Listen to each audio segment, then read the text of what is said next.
নবীকে আল্লাহ একটা করে দোয়া দিয়েছেন। নবী দোয়া করলেই কবুল। সব নবীরা ওই দোয়া করে ফেলেছে দুনিয়াতে। বিশ্বনবী বলেন আমি করি নাই, আমি দুনিয়ার বুকে কঠিন বিপদে পড়েও কোনোদিন করি নাই। আমি আমার স্পেশাল দোয়াটা কিয়ামতের দিন আমার গুনাহগার উম্মতকে সুপারিশের জন্য রেখে দিয়েছি। আজকে আমি তোমার দরবারে দাঁড়িয়ে কিয়ামতের দিন ওই দোয়াটা করছি। আল্লাহ, আমার যে উম্মতের হৃদয়ে যাররা পরিমাণ ঈমান আছে, আমার একটা উম্মতকেও তুমি জাহান্নামে ঢোকাতে পারবে না। পাগলের রান খাচ্ছিলেন, খেতে খেতে বিশ্বনবী বলেন আনা সাইয়্যিদুন নাস ইয়াউমাল কিয়ামা, আমি কিয়ামতের দিন সর্বশ্রেষ্ঠ হব, মানুষের মধ্যে সর্বশ্রেষ্ঠ সেরা আমি বিশ্বনবী। আলহামদুলিল্লাহ পড়েন। বিশ্বনবী বলেন সেদিনটা বড্ড ভয়ঙ্কর। সেদিন কেউ কারো কোনো উপকারে আসবে না, বন্ধু বন্ধুর কাজে আসবে না, স্ত্রী স্বামীর উপকারে আসবে না, স্বামী স্ত্রীর উপকারে আসবে না, পীর সাহেব মুরিদরে বাঁচাতে পারবে না, মুরিদ পীর সাহেবরে বাঁচাতে পারবে না, নেতা কর্মীর পরিচয় দিবে না, কর্মী নেতার পরিচয় দিবে না, ভাই বোনকে চিনবে না, বোন ভাইকে চিনবে না, বাবা তার সন্তানকে চিনবে না, মেয়েকে দেখে মা দৌড়ে দৌড়ে পালাবে। বড্ড ভয়ঙ্কর দিন। বিশ্বনবী বলবেন জমিনটা এখনকার মতো থাকবে না, পুরো জমিনটা সমান হয়ে যাবে, ফ্ল্যাট। এখন তো গোল, তখন ফ্ল্যাট। সবাই এক জমিনের উপরে দাঁড়াবে, সূর্যটা মাথার কাছে চলে আসবে, সূর্যের গরমে মানুষের মাথার মগজ গলে গলে কানের ছিদ্র নাকের ছিদ্র দিয়ে বেয়ে বেয়ে পড়বে। সবাই হয়রান পেরেশান ক্লান্ত শ্রান্ত।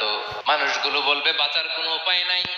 50,000 বছর মানুষ এরকম দৌড়াবে, চিৎকার করবে, কাঁদবে, বাঁচার কোনো উপায় নাই। সবাই বলবে আল্লাহ যদি বিচারটা শুরু করতো, যা হবার হবে, আগে বিচার শুরু করুন। বিচারই শুরু হয় না, বিচার শুরু হইতেই 50,000 বছর। আল্লাহ, 50,000 বছর, 5,000, 15,000 না, 50,000 বছর এরকম যাবে। মানুষগুলো কাঁদতে কাঁদতে বলবে চলো আমরা আদম আলাইহিস সালামের কাছে যাই, যেন আল্লাহরে যে সুপারিশ করে, আল্লাহ আপনি বিচার শুরু করেন। কিয়ামতের ময়দানে সবাই মিলে সাইয়েদনা আদম আলাইহিস সালামের কাছে যেয়ে বলবে ইয়া আবাল বাশার ইয়া আউয়ালাল আম্বিয়া, ও আদম নবী, আপনি দুনিয়ার বুকে প্রথম নবী।